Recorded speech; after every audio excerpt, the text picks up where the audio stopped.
Welcome to information hub. নতুন করে আবার ডিএ ঘোষণা করল পশ্চিমবঙ্গ সরকার।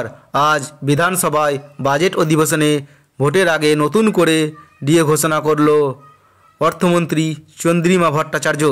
অর্থমন্ত্রী জানিয়েছেন, আগামী মে মাস থেকে কর্মচারীরা আরও 4% ডিএ পাবে। এই ডিএর ফলে কারা উপকৃত হবে?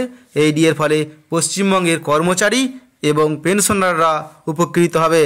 ফলে কর্মচারীদের ডিএ দাঁড়ালো 10% থেকে বেড়ে 14%। এবং তাহলে এখন কেন্দ্রের সাথে তফাৎ কত হলো?